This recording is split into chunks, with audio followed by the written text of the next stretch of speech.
अजमेर जिले में कोविड-19 महामारी लगातार पांव पसार रही है। जिले में 5000 से अधिक कोरोना वायरस मामले सामने आए हैं, तो वहीं 150 से अधिक मौत अब तक दर्ज की गई है।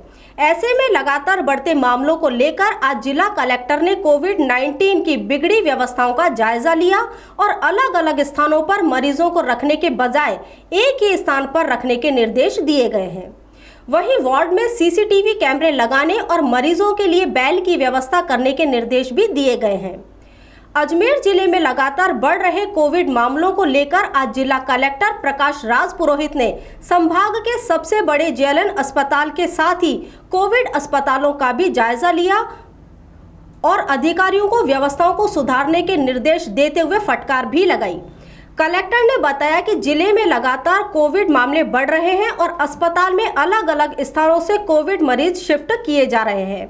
ऐसे में 200 बेड का एक ही स्थान चिन्हित करने के निर्देश भी दिए गए हैं, जहां पर सीसीटीवी कैमरे के साथ ही स्टाफ को भी बढ़ाया जाएगा और मरीजों तक जल्द से जल्द व्यवस्था में नर्सिंग कर्मी पहुंचे, इसके लिए प्रत्येक 10 बेड पर एक बेल लगाने का भी निर्णय लिया गया है, जिससे कि अव्यवस्थाएं न हो और सभी पर नजर रखी जा सके।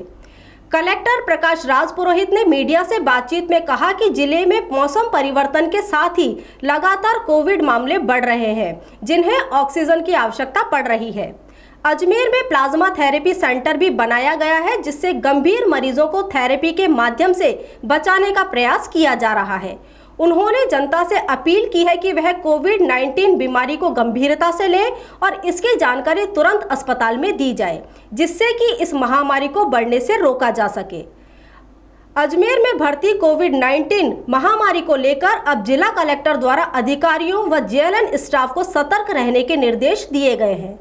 अस्पताल से मिल रही लगातार लापरवाही की शिकायतें और जनप्रतिनिधियों की शिकायतों के बाद कलेक्टर ने मामले को गंभीरता से लेते हुए जल्द से जल्द व्यवस्थाएं सुचारू करने के निर्देश दिए हैं। आज हॉस्पिटल में कोविड और नॉन कोविड सर्विसेज कैसे जब ऐसा मौसम भी ऐसा आ रहा है, जब और सीजनल डिजीज़ भी बढ़ेंगी, तो किस तरह से कोविड मैनेजमेंट हो सकता है हॉस्पिटल में, कोविड पेशेंट्स को कैसे एक साथ एक ही जगह पे यूटिलाइज़ करके हम अच्छे से मैनेज कर सकते हैं। अभी 2 जगह पे 3 जगह पे अलग अलग जगह पे पेशेंट्स एडमिटेड हैं, तो उसको कैसे एक ही फ्लोर में एक ही जगह पे, ताकि मैनेजमेंट भी ईजी और पेशेंट के लिए भी सहूलियत हो।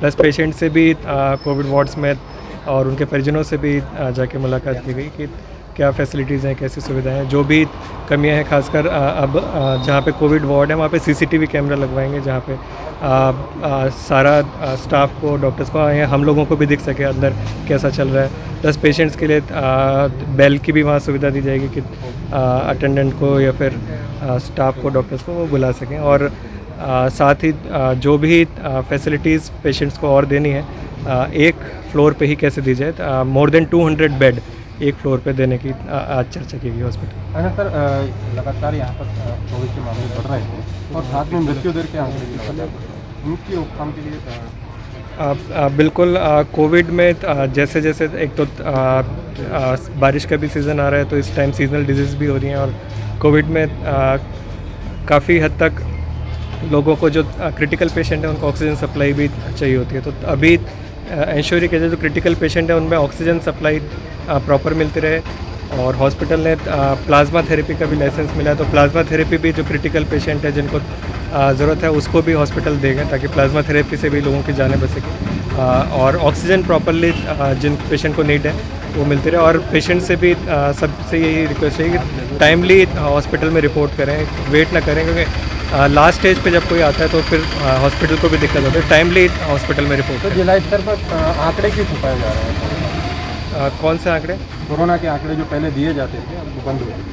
ये CMHO साहब से एक बार आप पता कर लें, मैं पता कर लेता हूँ कि क्या दिक्कत है। मेरे फादर यहाँ आइसोलेशन में एडमिट हैं, उनकी एज 76 ईयर है, लेकिन उन्हें उठने बैठने में बढ़ती दिक्कत होती है। तो यहाँ पे कोई व्यवस्था ऐसी नहीं है कि उनको मतलब क्लीन किया जा सके, बाथरूम वगैरह का कराया जा सके या उनको बार बार चेक किया जा सके।